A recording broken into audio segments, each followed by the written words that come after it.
All India Pasmanda मुस्लिम personal law board की बुनियाद रखने समय की पुकार। सलीम परवेज। कलाम साहब के जीवन को पढ़ने वाले बच्चों में उतारने की आवश्यकता। अशरफ अंसारी।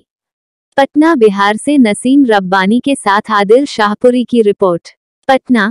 देश भारत के पूर्व राष्ट्रपति एवं missile man APJ Abdul Kalam साहब का जयंती पटना के गांधी संग्रहालय में ऑल इंडिया पसमानदा मुस्लिम महाज के बैनर तले मनाया गया, जहां सभा की अध्यक्षता श्री डॉक्टर अशरफ अंसारी, रफीगंज एवं सभा की संचालन कवि एवं पत्रकार एवं मीडिया प्रभारी बिहार प्रदेश एजाज आदिल शाहपुरी, प्रखंड चेहरा काला वैशाली एवं कसीम अंसारी रफीगंज ने की। मुख्य अतिथि मदरसा बोर्ड बिहार के अध्यक्ष सह जदयू अल्पसंख्यक प्रकोष्ठ के प्रदेश अध्यक्ष श्री सलीम परवेज अंसारी ने कहा कि APJ अब्दुल कलाम सबका जीवन हम सबों के लिए प्रेरणा स्रोत है। कलाम साहब सिर्फ हिंदुस्तान के ही प्रसिद्ध व्यक्ति नहीं थे, बल्कि अंतर्राष्ट्रीय तौर पर APJ अब्दुल कलाम साहब को जाना और पहचान और उनको इज्जत मिली। आज उनके जन्मदिवस पर उनकी आत्मा के लिए श्रद्धांजलि अर्पित करते हैं। और लोगों ने बाकी वक्ताओं ने अपनी बात की है और मैं वक्त की नज़ाकत को समझते हुए अपनी बात करता हूँ कि अपने मन में डूब के पाजा सुधारे जिंदगी, तू अगर मेरा नहीं बनता ना बन, अपना तो बन। और तहरीर हो गया। मैंने ये 2 बार नीतीश कुमार से व्यक्तिगत तौर पर भी कहा था, तो उन्होंने स्वीकार किया कि हमसे गलती हुई है, लेकिन गलती का करेक्शन 8 सालों के बीत जाने के बाद भी नहीं हुई। हम उस समय से लड़ रहे हैं जिस समय 2015 में हुआ। हाई कोर्ट गए, सुप्रीम कोर्ट गए, सुप्रीम कोर्ट में मामला लंबित है और पटना में धरना से लेकर के और कई कार्य किया। जब बातें नहीं बनी और परिणाम के लिए मैं 2-3 एग्जाम्पल देना चाहता हूँ। पहला एग्जाम्पल 7 महीना पहले निकाय का चुनाव हुआ। निकाय के चुनाव में EDC के लिए 3 महापौर का प्रचार था, लेकिन उस 3 पदों पर एक जाति विशेष जिसकी मैंने चर्चा किया, तीनों पद पर आसीन हो गया। और 3 ही पद नहीं, जो 17 पद थे सामान्य श्रेणी के, उसमें से भी 4 पद लेकर, यानी टोटल 7 पद लेकर के तेली समाज सबसे आगे है। आप समझ सकते हैं कि आरक्षण का क्या स्थिति हुई। दूसरा उदाहरण देना चाहते हैं जिला परिषद अध्यक्ष का। आज बिहार के अंदर 38 जिले हैं और 38 जिलों में से 8 जिला परिषद का पद EDC के लिए आरक्षित था, लेकिन 7 पद पर वही 2-3 जाति जो हाल के दिनों में आए थे 2015 में बोले। एक जिला परिषद का अध्यक्ष सीतामढ़ी का एक परंपरागत जो मूल अति पिछड़ा था, उनको मिला भी, तो अब बेचारे की व्यथा सुनिएगा तो बड़ा दंड रहेगा। बड़े बड़े जूरिस्ट, बड़े बड़े कानूनविद सब लोग हैं। हम लोग अपना संगठन बना करके अपने लोगों को हम लोग देखें और न्याय दिला सकें। आप क्या कहेंगे रिजवाई जुलेखा जी, जो अभी अंजुम महाराज जी सपोर्ट में बोली कि all India Pasmanda personal law board में जो इस तरह की बात सलीम परवेज साहब ने कहा, आपको कैसा लग रहा है? आप इसमें क्या कहना चाहेंगे? आवाज़ आपको नहीं सुनाई दिया, आपका आवाज़ नहीं सुनाई दिया, एक बार फिर से। हम करें कि all India Muslim personal law board जो बना हुआ है, सलीम परवेज साहब ने अभी कहा कि एक पसमानदा समाज में भी all India personal law board का क़याम किया जाए और उसका ऑफिस खोला जाए, तो इस बात से आप कितना सहमत हैं, क्या कहना चाहती हैं? जब हमारे अंदर ऑफिस अगर खोला जाए तो अच्छी चीज़ है कि कम से कम हम लोग जब भी अपना संगठन के लिए कोई काम करने चले तो हम लोगों को बैठने के लिए एक स्थान मिले, जहाँ पे हम लोग बैठ करके और अपना गुफ्तगू कर पाए अपने समाज के लिए कुछ अच्छा करने के लिए। मैंने ऐसा होना चाहिए। पसमानदा समाज में भी all India personal law board जो कायम है, उसके अगेंस्ट में एक छोटी सी लकीर खींचने की ज़रूरत है, आवश्यकता है। इसी को बड़ा किया जाए, एक नया और लकीर अगर हम खींचते हैं तो इसे बनाने में उतना समय लगेगा। ऑलरेडी एक लकीर जब बना हुआ है तो हम लोगों को एकजुट होने की ज़रूरत है और उसी को मजबूती के साथ आगे बढ़ाने की ज़रूरत है।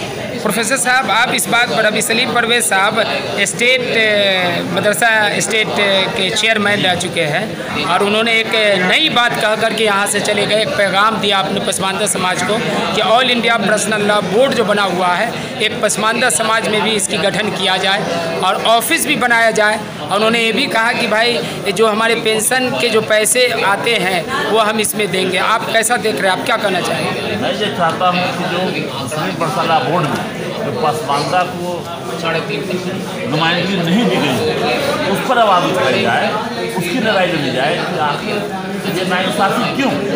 दूसरा बोर्ड बनाने से एक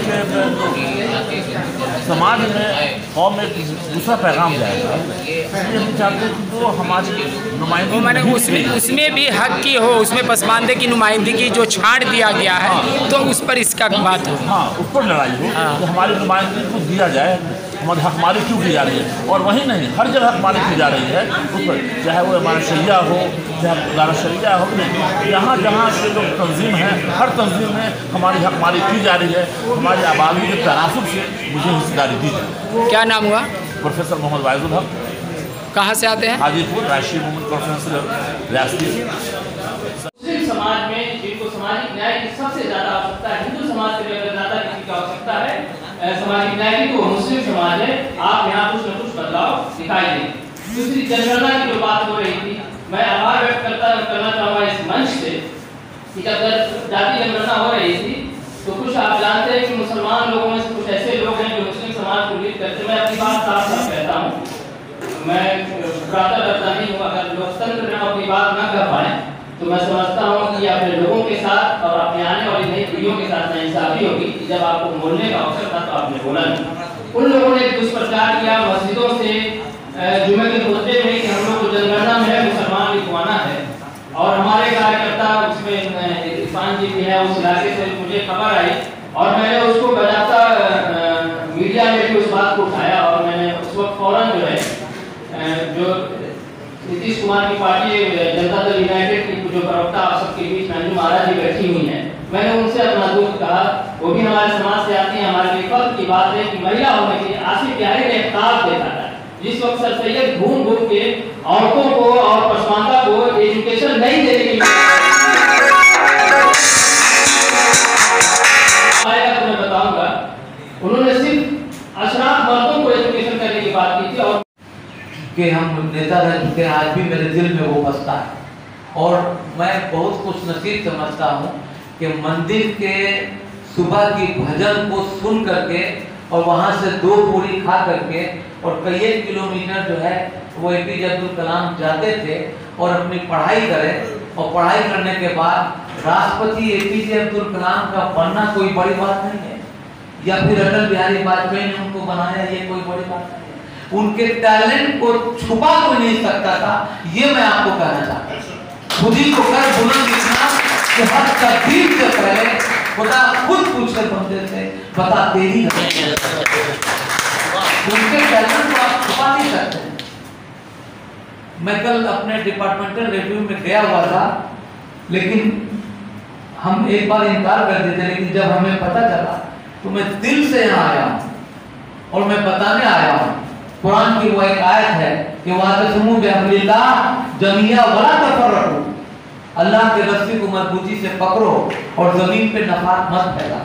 मैं इसी रोशनी में अपने सब पसमानदा से कहूँगा, और खास करके जो तादाद अंसारियों के 49 लाख है, उनसे भी गुजारिश करूँगा कि अपना तुम एक मीरे कारवां मान लो किसी को, चाहे वो इस बिरादरी के पसमानदा बिरादरी के किसी जात के, पसमानदा के किसी जात के, वो कोई भी बड़े मुत्तकी परहेजगार हो, और प्रोफेसर अब्दुल वाहिद को मान लो जो हमारे इंटेलेक्चुअल है, और फिर जो डॉक्टर इंजीनियर पैदा करते हो।